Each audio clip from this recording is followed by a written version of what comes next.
Jubilee hills లో మరి BJP తనదైన శైలిలో మరి ప్రచార యాత్ర కొనసాగిస్తుంది. అదేవిధంగా మరి లంకల దీపక్ రెడ్డి యొక్క మరి వారి యొక్క గెలుపును ఆకాంక్షిస్తూ మరి పాయల్ శంకర్ గారు కూడా తనదైన శైలిలో మరి ప్రచార యాత్రలు నిర్వహిస్తున్నారు. ఆయన మన ఆంధ్రప్రభ ప్రేక్షకులతో ముచ్చరించేందుకు 2 నిమిషాలు మనకి స్పెండ్ చేస్తున్నారు. సార్ నమస్తే అండి, ఆల్ ది బెస్ట్ అండి. ఎలా ఉందండి ప్రచారం? తప్పకుండా ఇక్కడ జూబ్లీ హిల్స్ ఉప ఎన్నికల్లో భారతీయ జనతా పార్టీ అభ్యర్థి ఖచ్చితంగా విజయం సాధిస్తుంది. గతంలో 10 ఏళ్లు తెలంగాణ రాష్ట్రాన్ని పరిపాలించిన టీఆర్ఎస్ పార్టీ ఒక పక్క, ప్రస్తుతం 2 ఏళ్లుగా ఈ రాష్ట్రంలో అధికారంలో ఉన్న కాంగ్రెస్ పార్టీ మరో పక్క. ఆ 2 పార్టీలకు జూబ్లీ హిల్స్ ప్రజలంతా కూడా అవకాశం ఇచ్చారు. ఈ రాష్ట్రాన్ని పరిపాలిస్తున్నటువంటి కాంగ్రెస్ పార్టీ ఇప్పుడు అవకాశం ఇస్తే అభివృద్ధి చేస్తామని చెప్తున్న మాటలు, గతంలో 10 ఏళ్ళు ఇచ్చినా కూడా ఈ జూబ్లీ హిల్స్ గురించి పట్టించుకున్నటువంటి టీఆర్ఎస్ పార్టీ మళ్ళీ ఇప్పుడు అవకాశం ఇస్తే మేము అభివృద్ధి చేస్తామని చెప్పేటటువంటి మాటల్ని జూబ్లీ హిల్స్ ప్రజలు నమ్మేటటువంటి పరిస్థితుల్లో కనిపిస్తారు. తప్పకుండా మేము ఇంటింటికి ప్రచారానికి వెళ్తున్నటువంటి సమయంలో ప్రజల నుంచి వచ్చేటువంటి స్పందనను బట్టి చూస్తే మాత్రం తప్పకుండా ఇక్కడ భారతీయ జనతా పార్టీ అభ్యర్థి విజయం సాధిస్తుంది.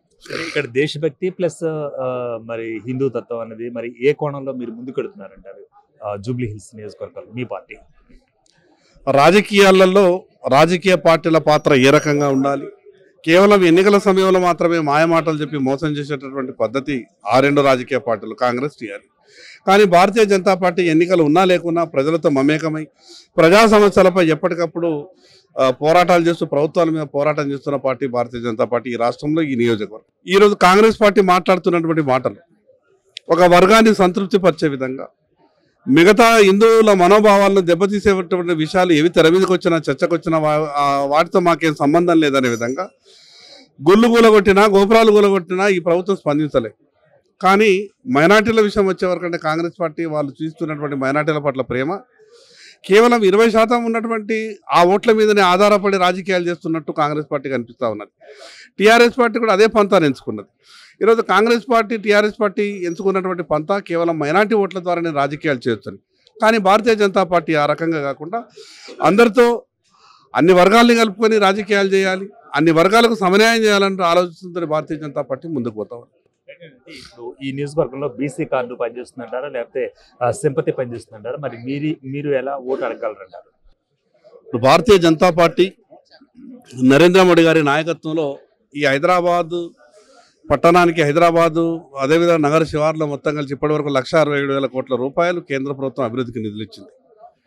ఈ రాష్ట్రాన్ని పాలిస్తున్నటువంటి కాంగ్రెస్ పార్టీ, అదేవిధంగా గతంలో 10 ఏళ్ళు ఈ రాష్ట్రాన్ని పాలించిన టీఆర్ఎస్ పార్టీ ఈ జూబ్లీ హిల్స్ కానీ హైదరాబాద్ నగరాభివృద్ధి గురించి పట్టించుకోలేదు.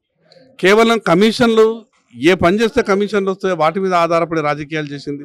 కానీ భారతీయ జనతా పార్టీ, మోడీ గారు ఈ హైదరాబాద్ అభివృద్ధి చెందాలని ఒక ప్రత్యేకమైన ప్రణాళికతో, అదేవిధంగా కేంద్ర మంత్రి కిషన్ రెడ్డి గారు తీసుకొచ్చిన అభివృద్ధి నిధులు తప్పితే ఈ రాష్ట్ర ప్రభుత్వం ఎక్కడ కూడా నిధులు వెచ్చించినటువంటి పరిస్థితి లేదు.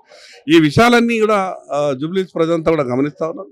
జూబ్లీ హిల్స్ నియోజకవర్గం అంటేనే అదొక అద్దాల మేడ అనుకుంటారు, అదేవిధంగా హైరేజ్ బిల్డింగ్లు అనుకుంటారు, 60 ఫీట్ల రోడ్లు అనుకుంటారు, మంచినీటికి సౌకర్యం బాగుంది అనుకుంటారు, మురికి కాలువలు బాగున్నాయి అనుకుంటారు. కానీ మారుమూల ప్రాంతం ఆదిలాబాద్ నుండి ప్రచారానికి వచ్చినటువంటి మేము, మా కార్యకర్తలు జూబ్లీ హిల్స్ అడగడుగున తిరుగుతూ చూస్తున్నప్పుడు రాష్ట్ర రాజధానిలో అంతర్భాగమైన జూబ్లీ హిల్స్ పరిస్థితి ఇంత ఘోరంగా ఉంటుందని మాకు ప్రచారానికి ఇంటింటికి వెళ్ళినప్పుడు మేము చూస్తే అనిపిస్తా ఉన్నది. ఏది ఏమైనా జూబ్లీ హిల్స్ ప్రజల మూడుని బట్టి చూస్తే మాత్రం ఇక్కడ భారతీయ జనతా పార్టీ అభ్యర్థి ఖచ్చితంగా విజయం సాధిస్తారు. ముస్లిం మైనారిటీ మరి ఓట్లను ఏ విధంగా ఆకర్షించే ప్రయత్నం బీజేపీ చేస్తుంది? మరి ఎంఐఎం కూడా దానికి సంబంధించిన ఓట్లు కూడా ఉన్నాయి కదా, ఏమంటారు మీరు?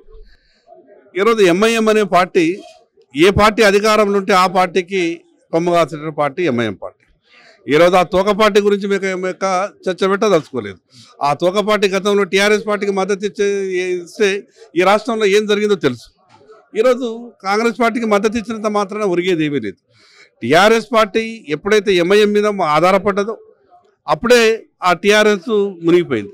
ఈరోజు కాంగ్రెస్ పార్టీ కూడా అదే పంతాన్ని ఎంచుకున్నది. ఎంఐఎం పార్టీ మీద ఆధారపడి రాజకీయాలు చేసే ప్రయత్నం చేస్తూ ఉన్నది. ప్రజలంతా కూడా గమనిస్తూ ఉన్నారు. ఈరోజు అధికారంలో ఉన్నటువంటి పార్టీ వైపు కూడా ఎప్పుడు కూడా ముస్లిం సోదరులు ఈరోజు ఎంఐఎంని వ్యతిరేకిస్తూ ఉన్నారు. కాబట్టి ఖచ్చితంగా మిగతా వాళ్ళ 2 రాజకీయ పార్టీలు, కాంగ్రెస్, టీఆర్ఎస్ రాజకీయ పార్టీలు చేస్తున్నటువంటి ఆ యొక్క ప్రచారం కావచ్చు, వాళ్ళ వ్యవహార శైలి కావచ్చు, ఈరోజు జూబ్లీ హిల్స్ ప్రజలంతా కూడా గమనిస్తూ ఉన్నారు. అందుకే నరేంద్ర మోడీ గారి నాయకత్వాన్ని మరొకసారి బలపరిచే విధంగా జూబ్లీ హిల్స్ ప్రజలంతా కూడా సిద్ధమైనారు. అంటే చివరి ప్రశ్న మరి బీఆర్ఎస్ బీజేపీ మరి అంతర్గతంగా ములాఖాత్ అయినాయి అని ఒక వర్గం, మరి ఇప్పుడు కాంగ్రెస్ మరి బీజేపీ కూడా ములాఖాత్ అయిన మరొక వర్గం, ఇట్లా వ్యాఖ్యలు వస్తున్నాయి. దీన్ని ఎలా ఖండిస్తారు మీరు? భారతీయ జనతా పార్టీ ఎవరితో ములాఖాత్ అయ్యేటటువంటి అవసరం లేదు. భారతీయ జనతా పార్టీ సింగిల్గా ఈరోజు పోటీ చేస్తూ ఉన్నాం.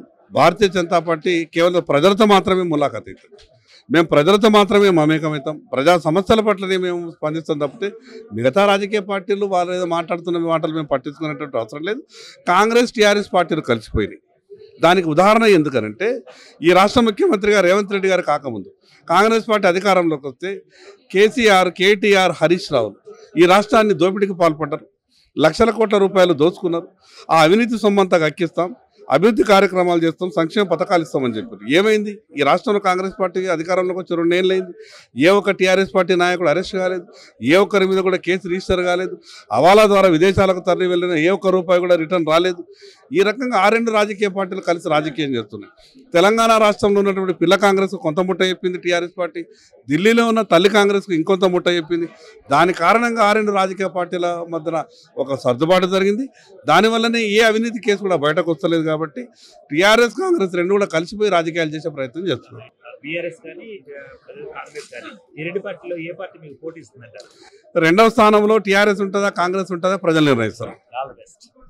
రైట్. మరి మొత్తంగా చూసినట్లయితే పాయల్ శంకర్ గారు వీరు ఆదిలాబాద్ ఎమ్మెల్యేగా ఉన్నారు. మరి స్టార్ క్యాంపెయినర్ లో భాగంగా వారు ప్రచారం కూడా నిర్వహిస్తూ మరి జూబ్లీ హిల్స్ ఈ యొక్క నియోజకవర్గంలో కూడా మొత్తం పర్యటిస్తూ తమదైన శైలిలో ముందుకెళ్తున్నారు. దీపక్ రెడ్డిని మరి లంకల దీపక్ రెడ్డిని తమ యొక్క అభ్యర్థిత్వాన్ని బలపరిచేందుకు ఆయన కూడా మద్దతు చేస్తున్నారు. కెమెరామెన్ భరత్ దుర్గా.